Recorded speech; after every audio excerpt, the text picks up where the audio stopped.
लॉटपोट TV में आप सभी का स्वागत है। आज हम आपको इसरो की शुरुआत कब और कैसे हुई ये बताने जा रहे हैं। भारतीय अंतरिक्ष अनुसंधान संगठन आईएसआरओ की शुरुआत 15 अगस्त 1969 को हुई थी।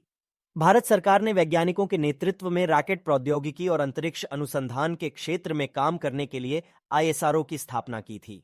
आईएसआरओ की कहानी एक साहसिक और महत्वपूर्ण यात्रा है जो भारत को अंतरिक्ष में एक मानव निर्मित संगठन की दिशा में आगे बढ़ने में मदद की। आईएसआरओ की शुरुआती वर्षों में यह अपने पहले सफल उपग्रह लॉन्च, उपग्रहों के साथ सांख्यिकीय डेटा की प्राप्ति और विभिन्न वैज्ञानिक अनुसंधान के साथ अपने मिशनों के माध्यम से महत्वपूर्ण मानवता के लिए योगदान करता रहा है। आईएसआरओ का पहला महत्वपूर्ण मानव यात्री उपग्रह विक्रम 1984 में लॉन्च किया गया था, जिसमें एक भारतीय अंतरिक्ष यात्री रविशंकर पाटिल भाग लिया था। यह मिशन भारत की अंतरिक्ष क्षमता को दुनिया भर में प्रदर्शित करने का एक पहला कदम था। आईएसआरओ के पास दर्जनों सफल मिशन हैं, जिनमें चंद्रयान मिशन, मंगलयान मिशन, नाविक मिशन और गगनयान मिशन शामिल हैं। इन मिशनों के माध्यम से भारत ने चंद्रमा, मंगल ग्रह और नेविगेशन के क्षेत्र में महत्वपूर्ण जानकारी प्राप्त की है। आईएसआरओ की कहानी यह दिखाती है कि कैसे विज्ञान और प्रौद्योगिकी के क्षेत्र में एक सरकारी संगठन के माध्यम से भारत ने अपनी क्षमताओं को दिखाया और उच्च स्तर की तकनीकी उपलब्धियों को प्राप्त किया। भारतीय अंतरिक्ष अनुसंधान संगठन का संगठन 1969 में विक्रम साराभाई के नेतृत्व में हुआ था। विक्रम साराभाई को भारतीय अंतरिक्ष पिता के रूप में सम्मानित किया गया है, क्योंकि उन्होंने भारत को अंतरिक्ष क्षेत्र में नेतृत्व प्रदान किया और उसकी विकास यात्रा की शुरुआत की।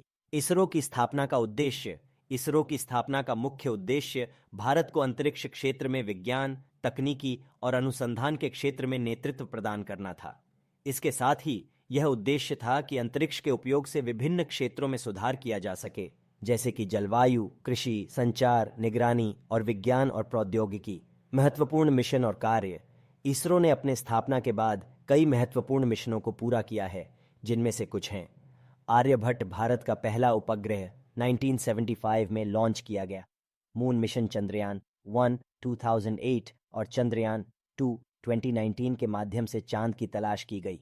मर्स मिशन मंगलयान 2013 जून 2021 में मंगल ग्रह के करीब पहुंचा और मंगल की सतह का अध्ययन किया। अग्नि और पृथ्वी मिशन इसरो ने भारतीय बैलिस्टिक मिसाइल प्रोग्राम के साथ साथ अंतरिक्ष से न्यूक्लियर उपयोग के लिए भी कई मिशनों को काम में लिया। इसरो की यात्रा में वैज्ञानिकों और अनुसंधानकर्ताओं ने अनेकों सफलताएं प्राप्त की हैं, जिनसे भारत ने अंतरिक्ष शोधन क्षेत्र में अपनी पहचान बनाई है। डॉक्टर विक्रम साराभाई भारतीय अंतरिक्ष अनुसंधान संगठन इसरो की स्थापना के प्रेरणा स्रोत थे। उन्होंने अपने जीवन में विज्ञान और अंतरिक्ष क्षेत्र में महत्वपूर्ण योगदान दिया। आइए विक्रम साराभाई की कहानी को उनके जन्म से लेकर इसरो की स्थापना तक एक संक्षिप्त यात्रा में देखते हैं। जन्म और शिक्षा। विक्रम साराभाई का जन्म 12 अगस्त 1919 को अहमदाबाद, गुजरात में हुआ था। उन्होंने अपनी प्रारंभिक शिक्षा अहमदाबाद के विशेषज्ञ विद्यालय से प्राप्त की और फिर कैम्ब्रिज विश्वविद्यालय से उन्होंने इलेक्ट्रिकल इंजीनियरिंग में स्नातक की डिग्री प्राप्त की। सार्वजनिक उद्देश्य की दिशा।